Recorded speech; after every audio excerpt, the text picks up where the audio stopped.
So I want to start with this book. I don't know, many of you know it probably, but this is one of the key books in everything that is important for today. It was published in 1972, The Limits of Growth, or The Limits to Growth. It was published by Donella Meadows and her husband, Dennis Meadows, and some other researchers. And actually, it was a team at MIT at that time that actually created the first, predictions of like the limitations of growth on our planet, and actually based on 5 parameters of population increase, food production, industrialization, pollution, and the consumption of non-renewable resources. So Donella Meadows said, well, we'll go down in history as the first society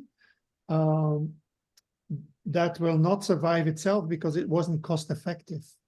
And it says everything about, what it is today. We are still in a economy, a consumption economy that is all about cost efficiency, and we forget what actually we are doing. At the same time, we are in the age of AI, and we are more powerful than ever.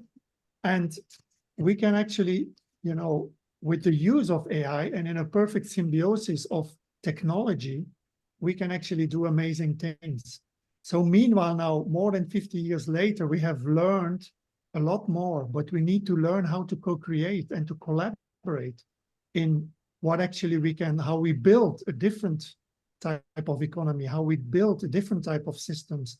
And that's going to take some time, but we decided with RegenerateX actually that we're going to do that by bringing people together, some of the most amazing people that we know in our network, thought leaders, business people, regenerators, technologists, and holistic health practitioners. So how can we be in a natural symbiosis with technology and nature? And that's going to be the topic of this evening.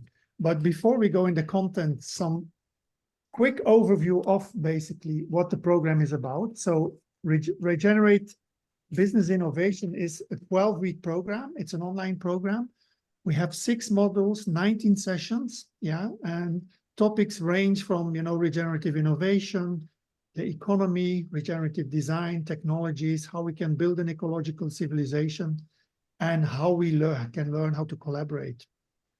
So we have unique content, expert engagements, workshops, and the beauty about this whole co-creation has been that every expert or guide that comes in this program, every session becomes a co-creation. So even for us, it's not like just putting a conference and content together, but it's a real regenerative process of like, how can we actually co-create when we allow ourselves to, let emerge what we have from within, from our heart, and not just do everything from the mind, but also, include our heart and our body. So, of course, we have our amazing community that we now have for a couple of years already with amazing people and our whole network of regenerators around the world.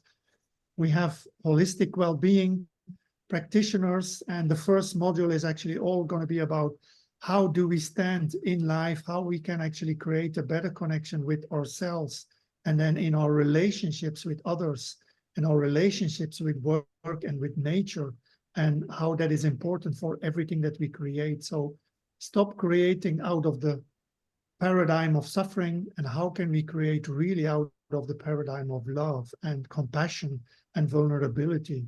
And I think that's probably the biggest paradigm shift that we're going to have to go through this decade.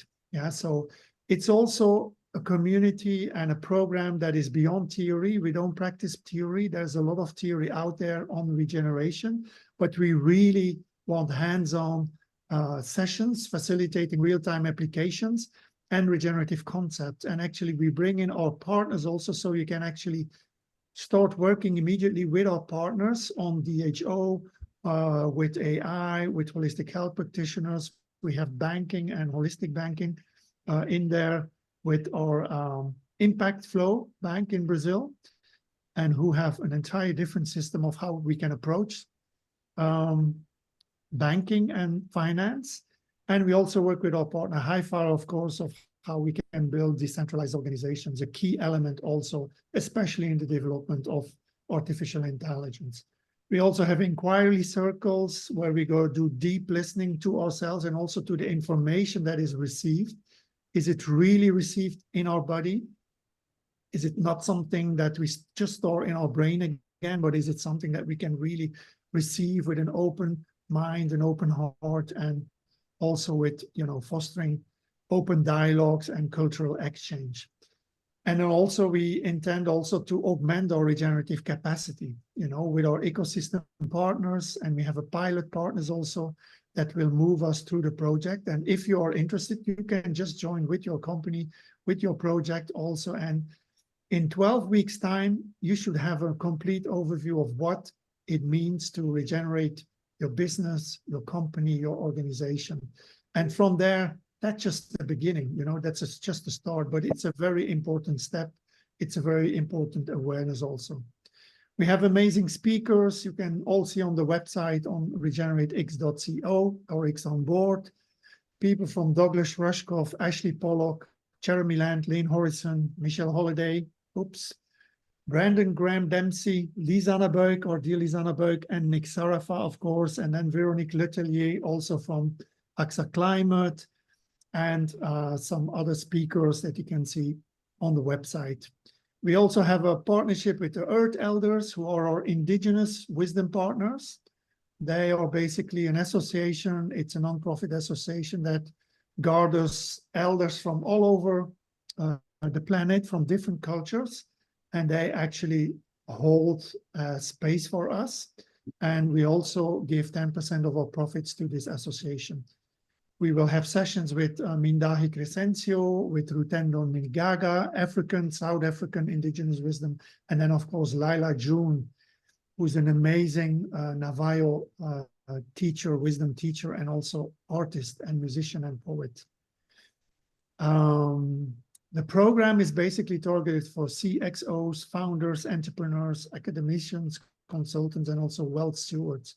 So to bring change, we need everybody in the system, everybody in the ecosystem. And that's also why we want to bring different people from the different ecosystems together, because we believe business is the key driver for change. Yeah, and so that is also why we are doing this and why we are bringing business people also in this program. And we hope, well, we are sure that it's going to be an amazing journey. You're going to get a slight dim of the journey and the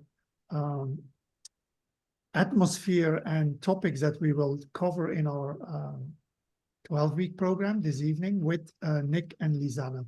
So without further ado, I'm going to leave it now to Canay, who's going to moderate a panel between Nick and Lisanne. Canay, it's all yours. Thank you, Rudy. Thank you so much. Hello, everyone. Welcome to the webinar today. It's a very important topic, AI, because it's changing everything.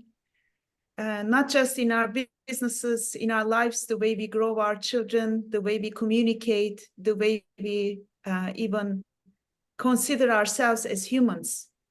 I'm a conscious business model designer and a cultural innovation strategist, but more importantly, I'm a mother of 2 daughters. And being the mother has given me the opportunity to focus on what can really cultivate cultures that are good for humanity, good for this planet, a clear focus on that. And today we have our speakers, our guests who are going to be also in our program that we believe are bringing really the humanity and the bridges to the business world using AI from a different angle. We have Nick Sarafa, who is the ex-CTO and CEO of a venture studio and exploring the relationship between AI and human flourishing. And we have Lisanne Buik, who is an AI ethics consultant. She's an artist and futurist and a speaker. And we have Alex Prate from Haifa, who is the co-founder, and he's with us today for the Haifa moment. today it is important that we talk about the potential of humanity, because we are, with the AI, we are looking at the convergence of human potential with these technologies. And we like to focus on the opportunities while we are not missing the important parts that we should be careful about.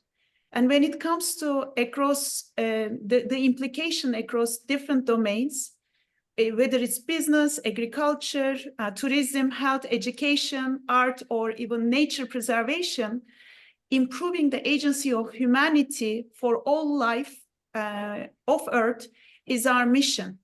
That's why we invite you to regenerative innovation, and AI is going to be a module, a session in the modules. But along the journey, we are going to be designing not just the business models, but also cultures, and reimagine what we can do with our businesses, with our human leadership using AI, and how can we create good impact, both for our business, both for our humanity, planet, as well as for ourselves as leaders, with our values.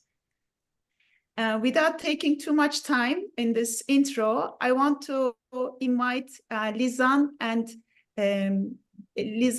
Nick to start talking about their perspective of AI. Lisanne, Nick, welcome. First of all, I want to ask you, you have a different approach to AI because there's a lot of conversations around it. There is a lot of noise. And by focusing on really your mission, your values, I know, Lisanne, you are working on gracious AI. I love that concept. It's really like opening up so many different ways of thinking to me each time I name it like that. And Nick, you talk about human flourishing and making AI education accessible to so many people with your practices. I want to invite you to talk a little bit about yourselves and what is your approach to AI? What does gracious AI mean? What does human flourishing mean, Nick, for you with AI? Let's start with Lisanne. I also want to talk about regenerative AI. Of course. Yeah, thanks, Canay. Well, gracious AI is nature's take on AI ethics, how I call it. So it's really an approach to AI that goes beyond mere regulatory compliance or even human ethics. It's really about developing, deploying, and using AI in a way that fosters harmony between nature, humanity, and technology. So simply said, it's a nature-inspired approach to AI and really all about fostering a culture of resilience within organizations, really adopting the strategies that nature has been using for 4.3 billion years in designing systems that have stood the test of time. And we have just started designing systems. So we have a great mother, and that is nature. And my approach in consulting and speaking is all about teaching these lessons of nature and using nature as mother, model, measure, method, movement, and material in designing artificial intelligence. Oh, I love that. Thank you, Lisanne. And how did you come up with the name Gracious?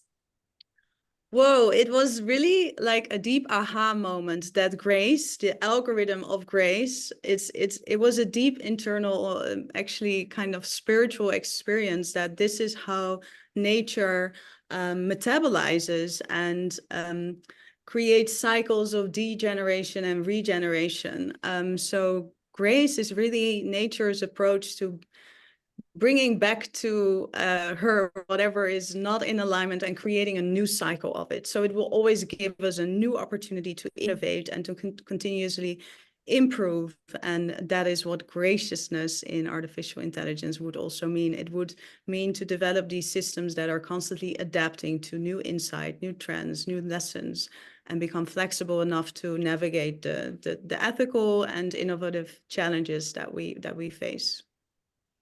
I really love that. It also brings the opportunity of AI processing, analyzing all that data that was otherwise not easy for us as humanity, and bringing it together with nature and the graciousness and a human role, the beauty of being human in it is truly an amazing bridge.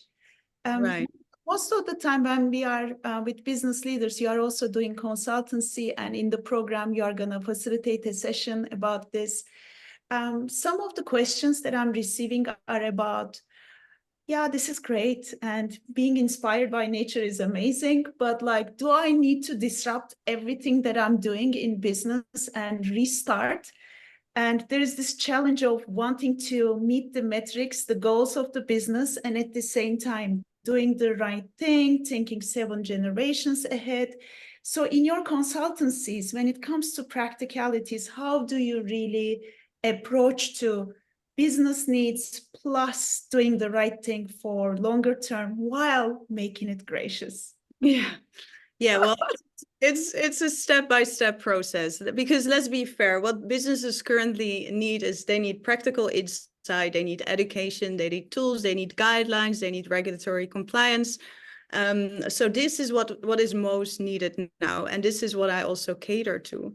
But what I also say to any leader right now is that this is the opportunity to also have foresight, because 10 years ago, when I was just graduating, we were talking about sustainability, and it was the thing, but it was not adopted like it is today. And regeneration, according to me, is going to be that next big thing. It's like a blend between human potential and sustainability, and inviting all of nature within our technologies, and it's going to be the next business opportunity to seize.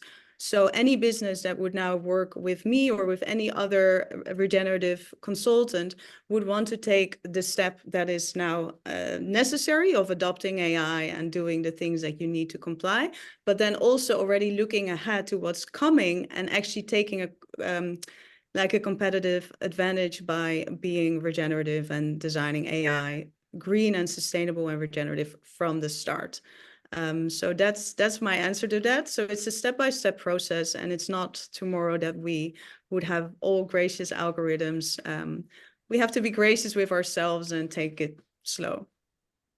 I love that. Thank you so much, Lisanne, for the explanation of gracious AI. I would like to invite Nick. Nick, you talk a lot about AI, teach a lot about AI.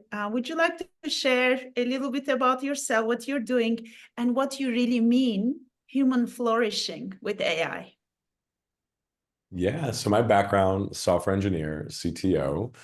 I've run a venture studio for the last several years. We have a program. It's called Productize Your Purpose, and we help entrepreneurs go from zero to launch for whatever venture they're putting together, as long as it's coming from the heart. And what I've acknowledged as somebody who's been in technology for my entire career is that a lot of the core skills that used to take a very long time to learn, apply, and scale are now becoming readily available through the application of AI. And so last year, I had a good hard look at the suite of services my company's providing in terms of the outputs I've seen doing things the old way in business and the way we used to build companies, and felt this was a really great opportunity to educate the world about how we can take this incredible democratization of all the skills necessary to build and launch our own companies and empower people to do it themselves. So if you have a mission, if you're building from your center and you always felt like, hey, I don't really know how to make a website, and it's always been very scary to do so. I've never really known how to craft an offer. I didn't know really how to write sales copy. I'm now providing the education so that you can do it yourself. My hope is that by the end of this decade, we have 1 billion entrepreneurs and 1 billion people coming into their purpose through the power of generative artificial intelligence. So that's how I got connected to this group, and super excited to explore deeper with y'all. Thank you so much, Nick. Most of the time when all these innovations are being done, really some big companies and really well-paid people, technologists, designers, strategists, they do and advance things, and we sit in the consumer or user seat and miss a lot of the opportunities of participating in the design of the innovation, in the execution of innovation. And with AI, still, I believe there is a huge gap. A lot of people can use ChatGPT, but in the design and development of it, also with consciousness, with our value systems, participating in it is important, more important than any other innovation at the moment.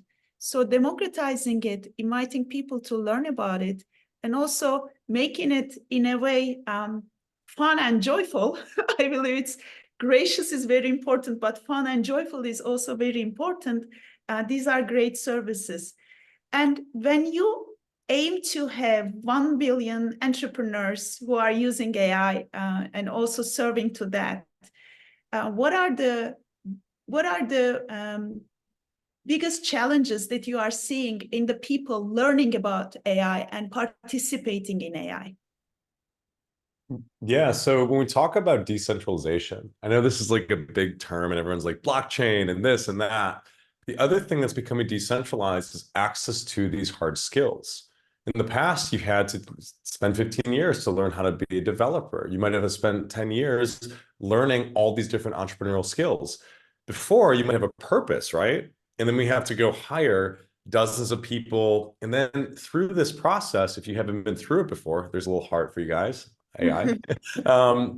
Your purpose gets diluted in a way, right? Because it's further out from the center, we have to make compromises. With AI, the gap between your idea, your purpose, and manifestation is shrinking. There are millions of developers who are coming into their power, building things that we can all have the same access to the skills that are necessary to launch our company. So when we talk about decentralization, it's also taking away this old model of having companies with 100,000, 150,000 people, because each one of us is empowered to be a company of one. And the things that are blocking us from adopting it, first and foremost, is a lot of the fear around these systems. You know, I ran it was a 3-day webinar called Meet the Oracle. It was last year. It's incredible collaborator, Katya Nova. And she's got an audience of about 120,000 early entrepreneurial women. And when we were posting on Instagram about this, the comments were wild. People saying AI is going to steal my job. It's destroying Hollywood. This is the end of the earth. One woman literally said, I know who's going to bow to the superpower AI when it comes to destroy our planet. So there is a mass fear for this technology. And I'm going to be very real. If you are fearful of technology, it is important for you to look it in the eye. It is imperative for us to look at this technology that's coming, be conscious of not only what it can do today, but the second and third order effects, and proactively adopt it in our business and align it with the biggest thing holding people back from these incredible technologies that can bring our ideas to life. And I'm really here to help people get over that hump, be proactive in using it, and ensure that you are the innovation. And if you have something good to bring in the world, now is the time. You don't need to go raise the big VC bucks. You don't need to go hire a dozen people. You can now do it yourself through this education. Amazing. Daniel Kahneman actually got the Nobel Prize on researching about how, as humans, we invest more to avoid risk, the same amount of risk, instead of gaining the same amount. So the avoiding of risk is always a bigger focus, avoiding the danger for humanity. I think 1/3 or something like that. And I believe normally, probably in our real lives, it's even higher. But I cannot blame us as humans, because when you look at the Hollywood movies and media, the fear factor and the business models of media endorsing fear and attracting more viewers, longer duration of views, has changed our culture into fear culture. Today, we are not really watching inspiring things as much as we are watching the war news on our televisions or on our phones. So here, when we talk about participating in AI, it's not just the coding, the design, or the business models of it, but all industries are responsible from creating excitement, inspiration for regeneration of any technology and of any innovation. And participating in it ourselves, experimenting hands-on, is the most important service we can do when we know why we are using it and how we want to use it, not just become consumers. There is also for big companies, what you said is so true. A lot of the people are scared of losing their jobs, and leaders shall also look at not AI versus humans, but how AI plus human can be better for their company, because there are a lot of research around. I think Boston Consulting Group did the latest one. There was this shocking truth about thousands of companies investing in AI. Only a small fraction, I think 10%, reaps substantial financial benefits from the investment on AI. And when they look at why these companies are getting financial return more than the others, they are using AI together with people. And it turns out they are not only more financially in benefit, but their employees are also more proud, they are happier, they are more loyal to the company. So everybody wins, and the business becomes sustainable. It becomes a happier place to work with. So when we look at the technologies, I think whatever we create, when we start running after it, we put ourselves in a position that is reducing our humanity, our role. Like Lisanne is saying, we have this sacred space. We can love, we can bring grace. And when we lose that connection, when we start running and chasing what we create, and when we lose it for the sake of efficiency and speed, then we really do bad to us and also to our businesses and to the planet eventually. So thank you, Nick, for doing the job that you're doing. I'm very excited to be together in the program. And with you, actually, to both of you, I want to ask, maybe Lisanne, let's continue with you. You have been talking about doing things step by step.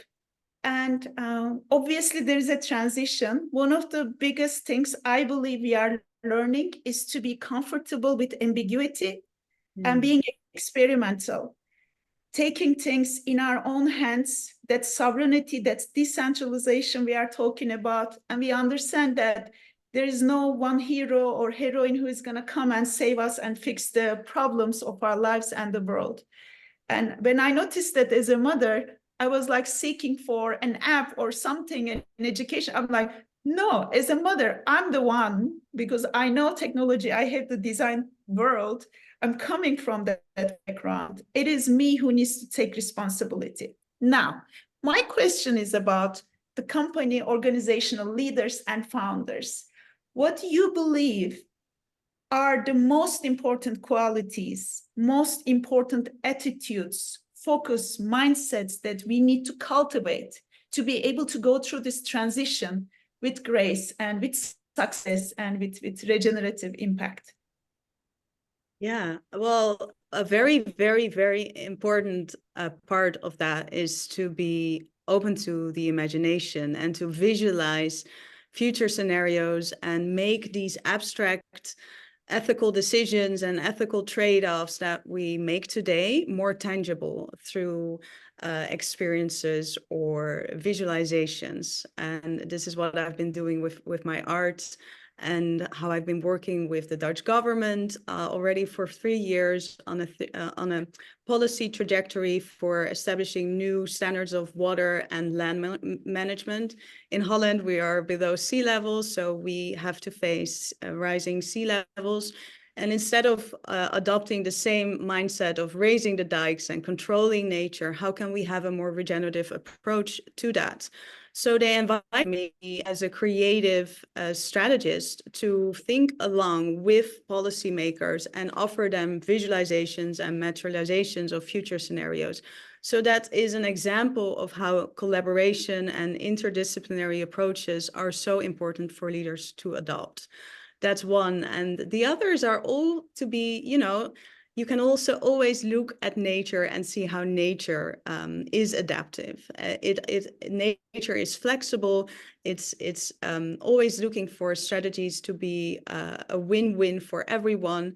And I always look at nature and how nature operates to find out what is most important for my development strategy.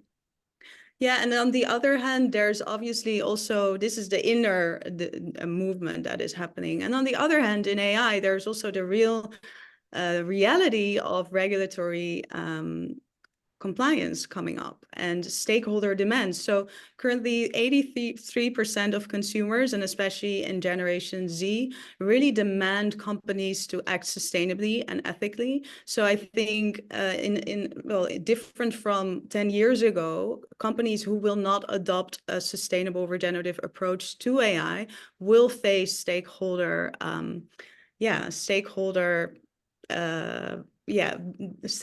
being vocal about that. So there's a movement happening, and leaders will have to surf the wave with us, and we can all help each other to benefit from these innovations in the best way. Thank you, Lisanne. This imagination and being inspired by nature and really receiving, listening nature, I think it's such a beautiful expansion for business leaders to really harmonize with that wisdom, with that flow that is already happening, because Earth is really guiding us and allowing us, even our thoughts, our bodies, and the businesses that we are operating, they are thanks to the allowance of Earth. Sometimes we have a tendency to think that it is otherwise, but actually we are just babies here. We are learning how to live and work together better. And the more we harmonize, even in the short run, there are better opportunities because it is happening all of a sudden right now. And there is great confidence in that surrender. And I really love that you are championing the more than human life and bringing it to business world through your art and consultancies and speaking engagements, because with that information, with that guidance, we can actually really guide our businesses and our decisions for our regions, for our planet in such ways that were not possible before. I have been researching about the bioacoustics and how actually from coral reefs to whales, the entire planet is talking to us. And the important part here is to be able to listen, to be able to be curious and go beyond our thinking modalities and imagine what is possible and contribute to that.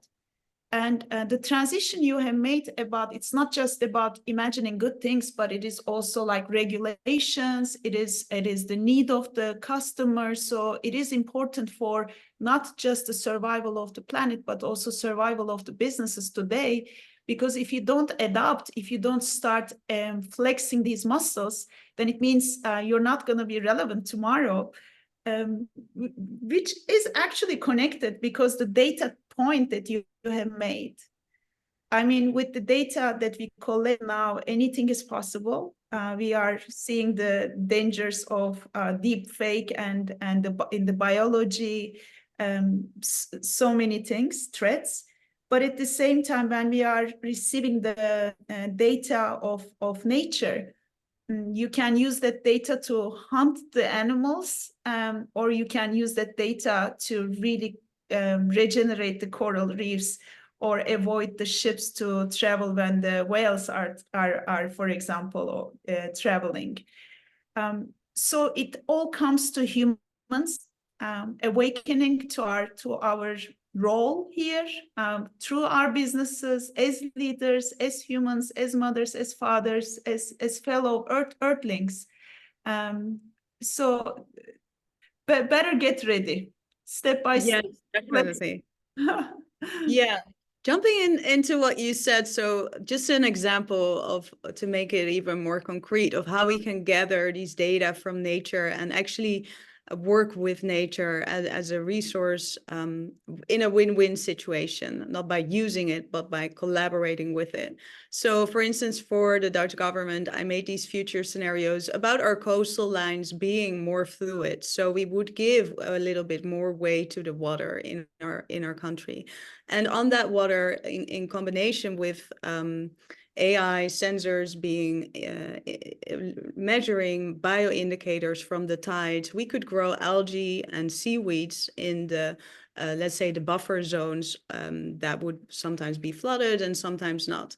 So let's say a future farmer would collaborate with nature and be almost in a kind of indigenous approach to farming, where she or he would listen to these indicators and strengthen also her own connection to nature through that, and operate her farm with that, but also using AI to maybe print garments from the seaweeds or bioplastics to package her produce. So, you know, by thinking in these regenerative terms, we can really develop whole systems in which AI serves the indicators that are already there from nature and gets them and creates these win-win situations. Yeah. Oh, this is wonderful. Just a quick note, I think we forgot to say it. Dear audience, please feel free to share your questions, because we will have 15 minutes in the end where we will be answering also your questions. Share your feedback, share your questions, and we are always happy to hear from you.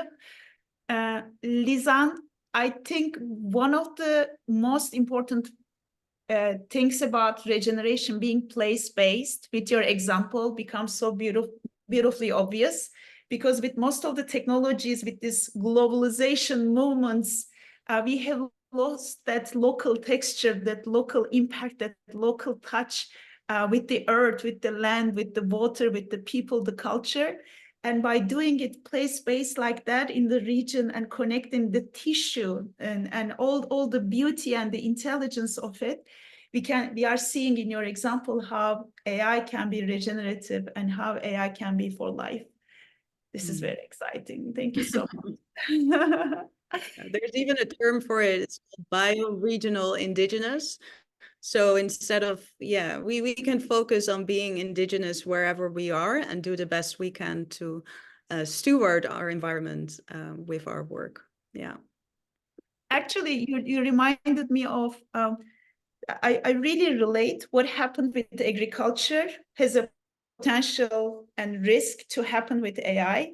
In the old days, a lot of people used to grow their own food, and it was a job that was passed through generations in local villages, towns. But with the Industrial Revolution, the focus became the industry of production in factories, and many people left agriculture. And now today we are seeing the toxic impact of how, when we let go of our land, our seed, and taking care of our farmers, actually not just the planet, but each one of us are being affected. The malnutrition, the sicknesses, the allergies, but also the hunger problem that is happening around the world, and the monocultures. So I see the AI a little bit like that. When we let go of our data to big companies and allow it to be modeled and used by third parties that we don't have transparent view to, and those things being sold to us, and we being dependent on other models where we have no right to our own AI, our own land, our own seed, with no local touch, then we will have similar problems. So better learn from the mistakes, or let's say learnings of the previous innovations in other industries, and this time let's claim our data, our right to live, our right to flourish and blossom as humans and earthlings. So yeah, I love that. I love that. Yeah. Nick, What are your approach to that when you want 1 billion people, entrepreneurs, who are becoming companies? How do you approach to it with the cultural diversity, being place-based, and do you have some examples that you would like to share also from your experiences, your network?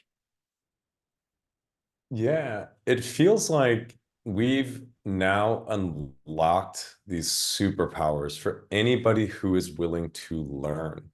You know, historically, the absolute vast majority of people with the technical superpowers of programming have been majority men. There's tons of studies indicating that the vast majority of technical knowledge, as well as the wealth, is a second order effect of that technological knowledge has been concentrated to men. All right, and there's a number of different reasons for that. In this age of AI, we can rewrite access to the core skills that can drive tremendous innovation and personal wealth creation.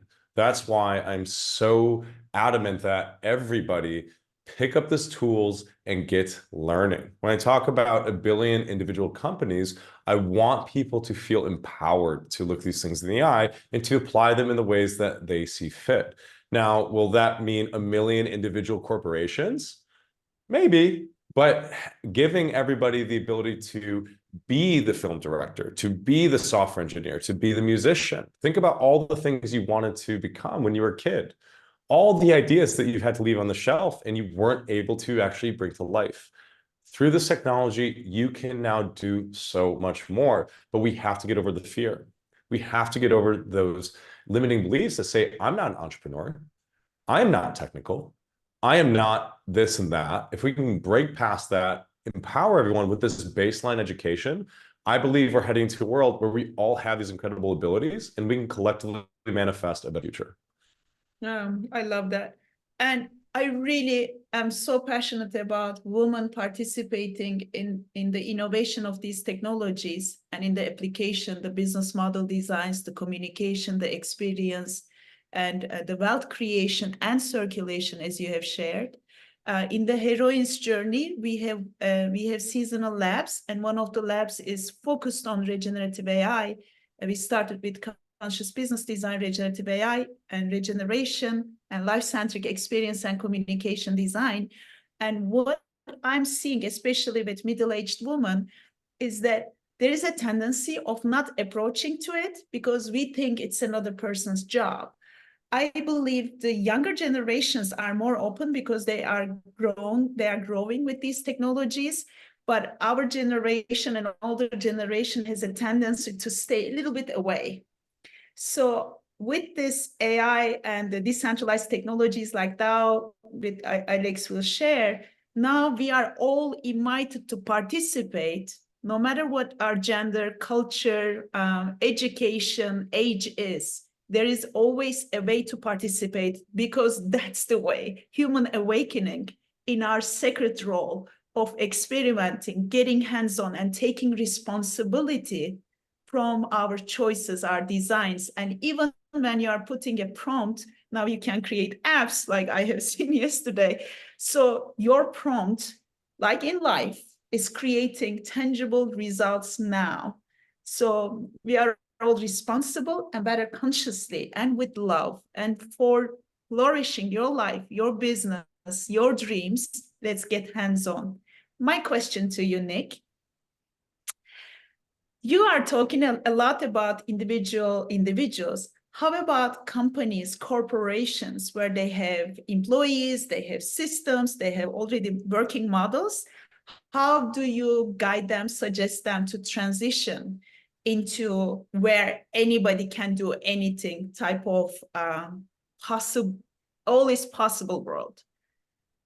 So the fundamental piece that I want to touch on before I answer the next question is that if you've ever felt stuck on something, right? Because that's really what we're saying. Like, I'm too old, I'm too this, I'm too that. It's really, I don't have the guidance, I don't have the mentorship to get past this hump and bringing my thing to life.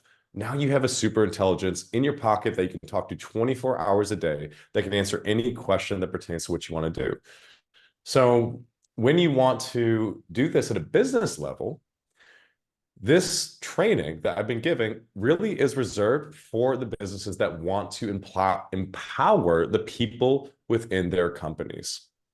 You know, there are certain systems that have been set up that would prefer that people really stick to a certain lane, that they're not really thinking creatively out of the box. And the truth is, the trainings that I'm giving aren't really well suited for them. I'm really looking for companies to train that are willing to empower their employees to become more than they are today.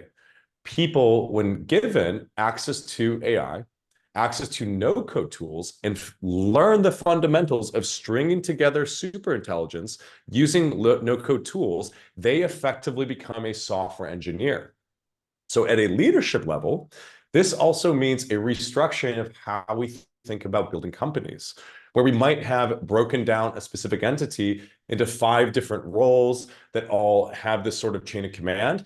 Because of the power of these tools, because when our employees are empowered to create their own systems, we have to rethink the way we structure our companies. It also means we might want to think how we handle procurement of new technologies. Normally, we send out a big request for proposal for a piece of software, and we ask these other agencies to go fill it, and then we apply it from a top-down methodology. And I've seen this happen. Companies go find the perfect AI tool, try to whip it into the company.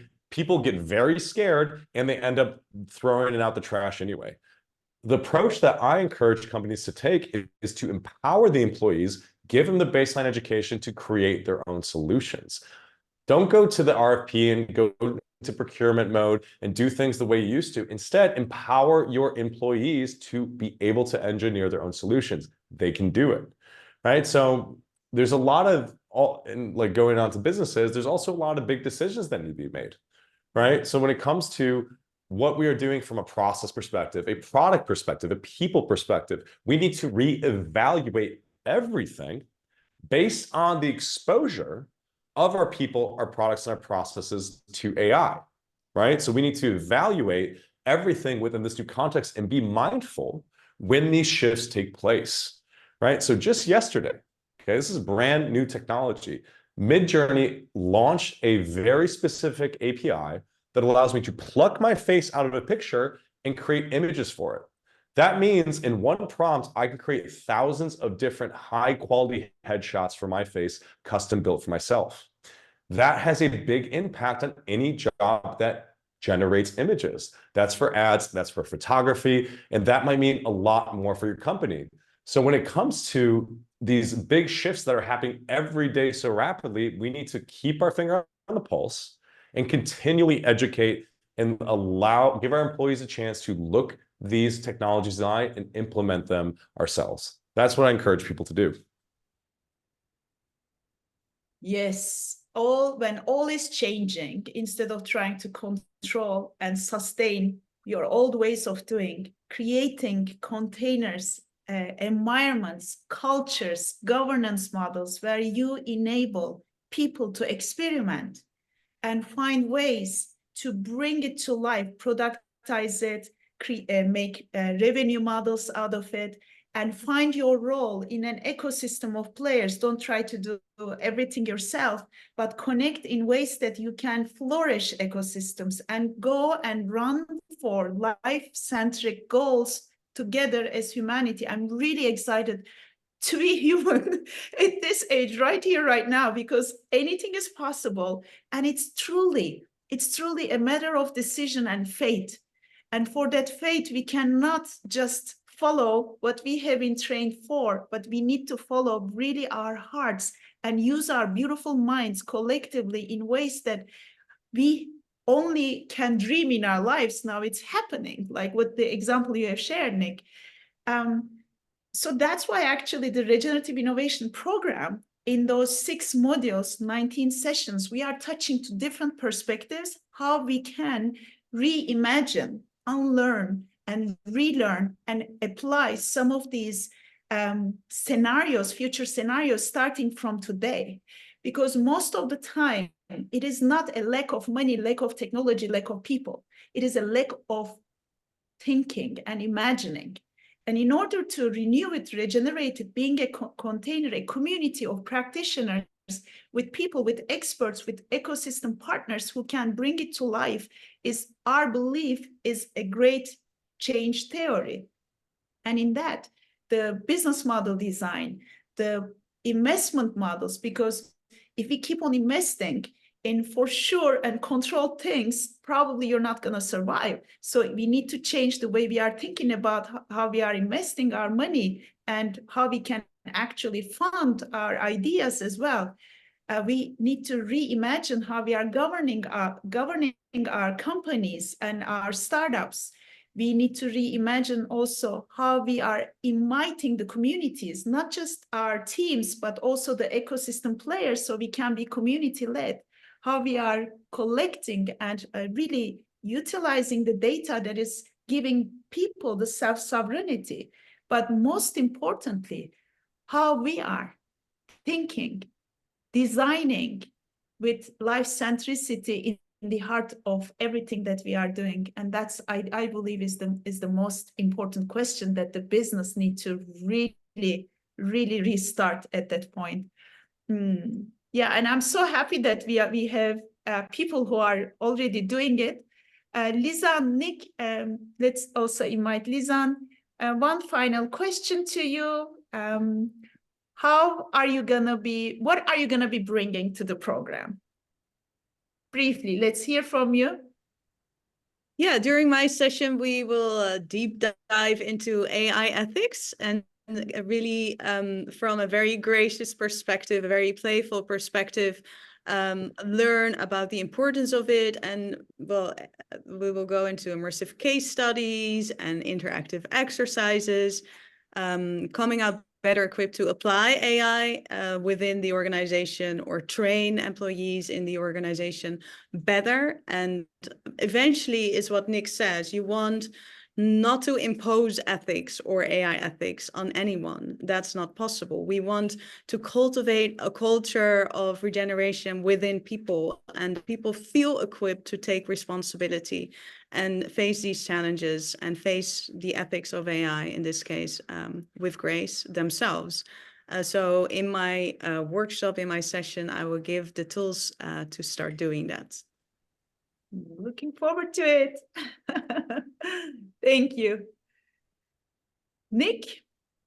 Yeah, so it really depends on what the appetite is for the people who are going through the program. Are we looking at a medium to large size company? Are we looking at something small? Do we want to have some pragmatic hands-on learning to enhance their entrepreneurial stack? We also can look at the venture design using AI. There's so many applications of this technology, and my hope is that it permeates every aspect of what we are doing. And we can't have a conversation about entrepreneurship. We can't have a conversation about starting a company or running a company without having a conversation about AI. So we're going to keep our finger on the pulse and see where we can apply this incredible innovation. Oh, thank you, Nick. What I really love about our collective, the experts that we brought together, we are really for life, very regenerative and very dynamic in the way we approach the innovation. So what is emerging?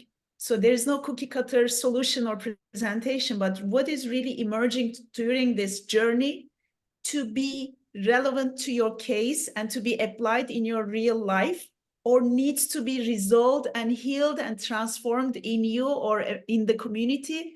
These are the topics we are going to talk about, and we are going to get hands-on. I'm so excited. Thank you, Nick. Thank you, Lisanne, for coming today. It was such a delicious conversation. And all of this requires decentralization. All of this requires creating relationships. Maybe when we start, it wasn't that visible, but along the journey, you will discover a role for yourself. And we talked about governance, we talked about value circulation. And at this moment, this is time to invite Alex Prate, who is the co-founder of Haifa DAO, saying the Haifa moment. Thank you. Thanks a lot. Thanks, Lisa and Nick, for this deep dive into AI. I think the DAO context is really complementary with this regenerative aspect and empowering people, to take action and to define their roles. So, what I want to introduce really quickly, because I think time is the essence, is the IFA moment. So. IFA is partnering with RegenerateX throughout the program to deliver an immersion, into what decentralization feels like, and looks like. So IFA DAO is a new form of human organization that is, of course, mimicking nature, inspired by nature, and also using blockchain technology and the latest innovations. We've been exploring, of course, AIs in our context, and we are seeing that AI is really useful for sense making, collective intelligence, to gather this data and really make sense of a specific context. So the combination of these two spaces, if you like, can create, a fertile ground into organizations to empower employees, and different people working towards the purpose of the organization. So we'll see throughout the program how a decentralized organization can help building coalitions, for example, partnerships that are open, that are organized into the network effects, so that the value created, can be shared between the different players. How to launch ventures, you were talking about that, Nick, and I think that's really complementary, and I would love to continue the exploration with you. Delivering innovative projects, pilots, accelerating growth. There are many, many applications of this space of collaboration over competition, that we are opening up with these different, with the DAO context. And what I want to say really quickly is that we will have IFA moments throughout the different sessions, so that you can feel how it's like to make a collective decision, how it's like to share value, to acknowledge value, to define what value is, considering that all forms of capital can be acknowledged into the organization context. We will also have an interactive workshop, deep dive, for you to understand how to start your journey, into a decentralized human organization context. We will also activate the RegenerateX DAO context, so that everybody participating to this program can actually become a member of RegenerateX, the organization. And that's to show you how open those spaces are, and how reciprocal they are as well. As you contribute, as you are empowering yourself, to discover these new spaces, you are actually contributing to the success of the venture itself. And to finish, we will have 10 pilots that will be selected throughout the program that we will activate as a DAO, right? So these 10 organizations will finish the program with their own DAO, and they will be able to experience to run projects through this context. And of course, we'll guide them throughout this journey. I stop there and just wanted to give you a light touch of what will be part of the program in terms of decentralized human organization. Thank you so much, Alex. What I really love, and I'm excited about this collaboration and our journey together, is that whatever we are going to be imagining, we are going to put it into a design, a pilot, a collaboration, an opportunity to be a bridge to further engagements and to flourishing of our businesses as well. And I really haven't seen in another program where so many different partners come together. It's a great joy to be co-creating. I believe decentralizing learning and design and collaborations are very important to practice for all of us, and not just for the participants, but also for experts, for containers like ourselves. So we invite you to be a part of this community of co-creators and to be initiated for a future that is regenerative, that is good for our businesses, that is good for human life, the planetary life. You don't have much time. Like Lisanne said, the regulations are happening. I just read that 7 hours ago, the AI law has passed in European Union. There are now big penalties if you don't comply with the data privacy and the regulations. But also the planetary life is calling us to listen. And like Nick said, we are all now being called to bring our dreams, productize our purposes, and really flourish as humanity, as a human species. Thank you so much, Alex. Rudy, I would like to invite you while we are closing. You have been also doing a lot of talks, a lot of work around AI and conscious AI and regenerative AI lately. What would you like to share? Do you have some insights? And before we close. Yeah, first I want to thank you, Lisanne and Nick, and also you, Canay and Alex, for this beautiful session again. I wanted to add that the Limit to Growth book and research report, the first most important research on like planetary basis, on also that show the interconnectedness of the systems that we are living in, was done with computers. Yeah, so we created computers and invent computers to actually, as humans, become aware of this planetary connection. We were not aware of that beforehand. Yeah, so now 50 years later, we are more aware than ever of this, but we are aware that the way we have been creating growth with the systems that we know is not sustainable. So that's why we make the link with, okay, technology and regeneration. And because I think also that, you know, we need, well, I think it's not just me, but we need to grow in a different way based on natural intelligence. And AI is also a natural intelligence. It's created by us. We come out of Mother Earth. We create technology. We create all the things that we have around us. Everything is a design that was once dreamt by someone. Yeah, so we have the power to redesign and to design everything we want. So, and for that also, we will have to go through our fears, as Nick mentioned. Yeah, it's not just about, you know, solving everything with technology. That's not going to happen. That's not going to do it. The most important change for us, and it's in the next coming decade, I think, is really about how do we transform ourselves?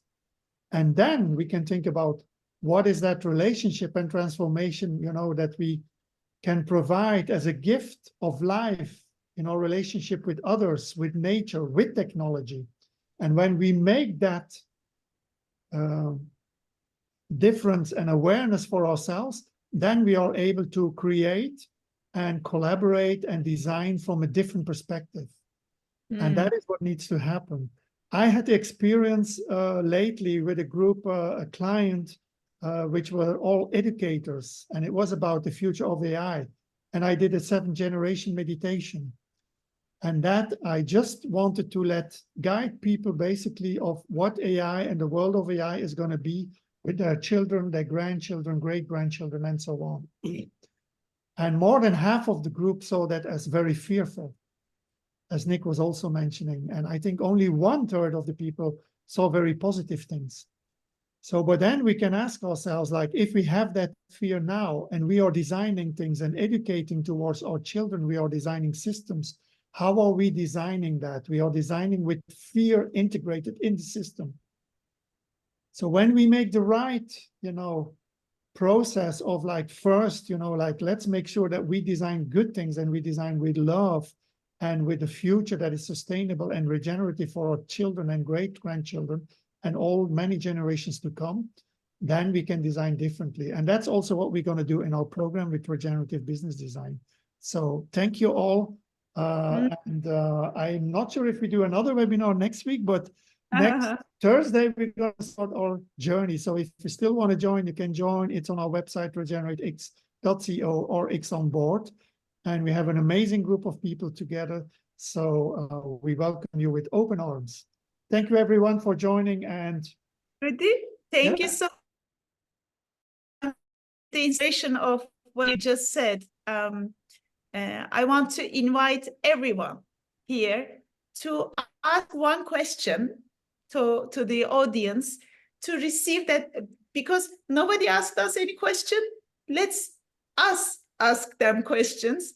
What would be your one question to inspire and invite people who are watching us, who will watch us, to maybe get inspired or reimagine the role or their participation in AI, or working with AI, or being with AI? What would be one empowering question that you would like to leave this webinar with? I would ask the question, what would the world look like if we had 3 billion software engineers, 3 billion fully capable, fully armed creators that could manifest their visions? And I would add to that, how can you follow your curiosity, your excitement, and what you feel that you want to contribute and that you dream of? And then using these tools, how can you manifest that? Because really, it is all possible now. Mm-hmm. I would ask, are you ready to start your regenerative journey and discover the magic of what is to be, seen along the way, and how it can transform yourself and your organization? So are you up for the challenge? And I would ask, what would an AI look like that views wealth holistically?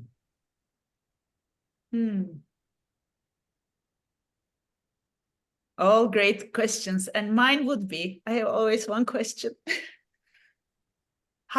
What type of services, products, cultures, businesses you would like to create with AI that you would be so happy for your children or the children of this planet to grow with? And with that, we can close the webinar. Thank you so much for participating. I had great fun, and see you in the program. Bye-bye. Thank you all. Bye-bye. Bye.